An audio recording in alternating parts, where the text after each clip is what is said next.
Olá, nono período, tudo bem com vocês? Espero encontrá-los bem, mais uma semana aí que se passou, rumo ao fim, gente, se Deus quiser, tá bom? Pessoal, na aula passada a gente conversou, debateu bastante a respeito da competência material da Justiça do Trabalho. E nós vimos todas aquelas discussões que decorrem do inciso primeiro e da briga entre os conceitos de relação de trabalho e relação de emprego. Deixando de lado a treta toda, vamos continuar aqui no estudo dos próximos incisos, tá? E nós vamos passar agora para o inciso segundo, tá? Do artigo 114, é só esse artigo que a gente vai estudar. E diz lá o inciso segundo, compete à Justiça do Trabalho, o caput, inciso segundo, as ações que envolvam o exercício do direito de greve. Esse dispositivo também deu muito pano para manga. Hoje ele já está pacificado, a interpretação dele, mas foi, olha, com dor, foi um parto com dor. Por que a prof está comentando isso? Porque esse conceito de as ações oriundas do direito de greve é extremamente amplo. Nós temos várias ações que podem ser oriundas do direito de greve. Então a gente pode ter um dissídio coletivo que foi deflagrado pelo Ministério Público do Trabalho, decorrente de greve numa atividade essencial, é um exemplo. Nós podemos ter uma ação de indenização por danos decorrentes de atos praticados durante o movimento grevista. Nós podemos ter discussões as mais diversas possíveis do que decorreu dessa greve. Foi feito acordo, não foi cumprido, teve lockdown, ou seja, tem muito pano para manga.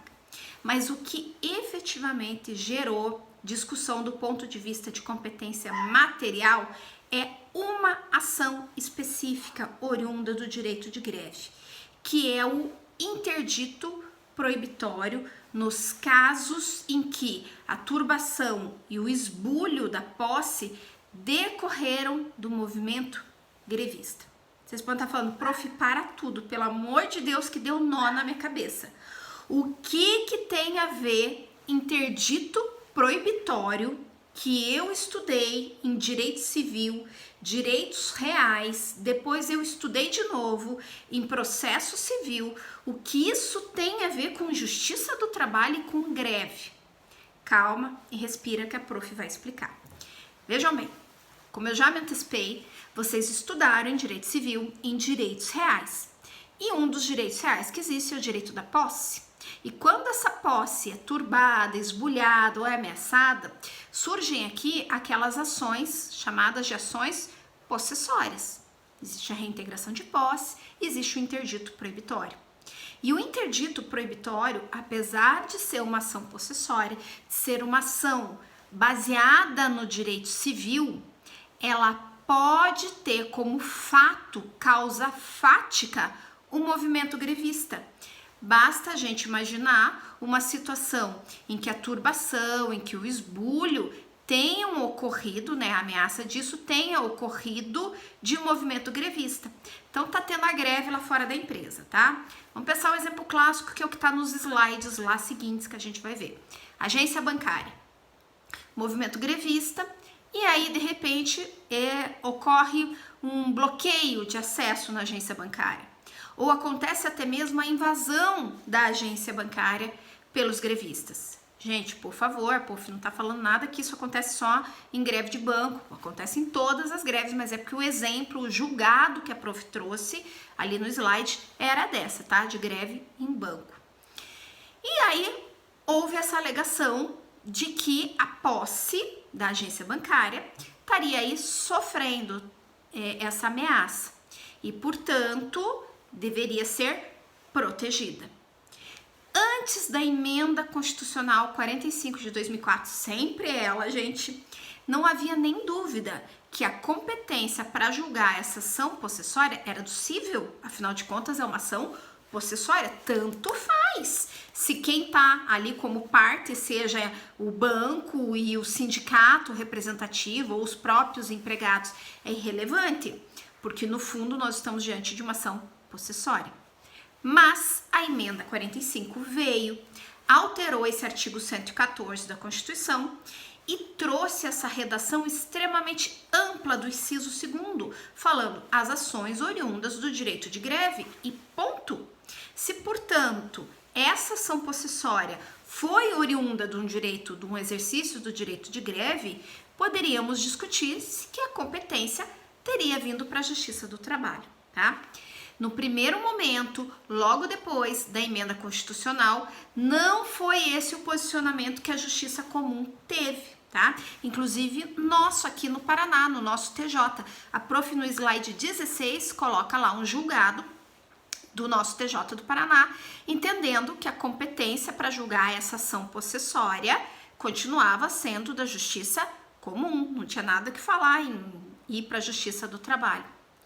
Mas no mesmo momento, contemporaneamente, o nosso TRT da 9ª região, ao também julgar a greve dos bancários que teve lá na época, entendeu que se houve esse abuso na posse, né, essa ofensa à posse ali decorrente de uma greve, que é o interdito proibitório, que essa ação possessória específica deveria vir para a Justiça do Trabalho.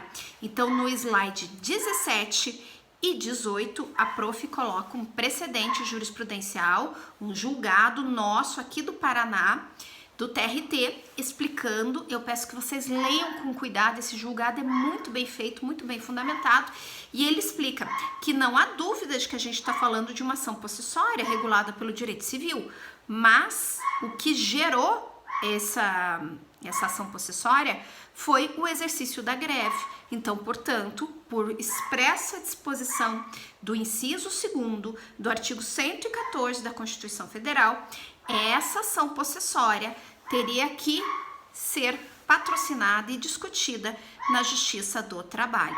Aí vocês poderiam falar, prof, mas como é que ficou esse cabo de guerra? TJ dizendo uma coisa, TRT dizendo outra. Isso que a gente está falando de competência material, hein, gente? Competência material é competência absoluta, não cabe foro de eleição. E mesmo assim, tava essa esquizofrenia toda. Mas karma-te, tá? Porque o próprio STJ, já em 2009, acabou sedimentando, pacificando, julgou um conflito de competência entre a Vara do Trabalho de Taboão da Serra e a Vara Civil, e entendeu que a competência era da Justiça do Trabalho, tá? O Supremo Tribunal Federal, como viu que o que suco ferveu, como dizia quando eu era mais jovenzinha, acabou editando uma súmula vinculante, a súmula vinculante número 23, que a prof colocou lá no slide. Dá um pause na prof e vai ler o slide 20, em que traz a súmula vinculante número 23, em que explica que a Justiça do Trabalho é competente para processar e julgar a ação possessória ajuizada em decorrência do exercício do direito de greve pelos trabalhadores da iniciativa privada, tá?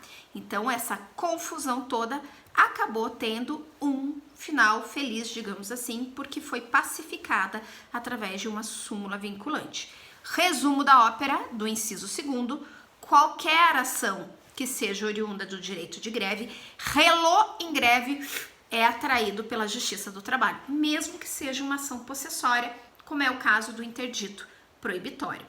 Beleza?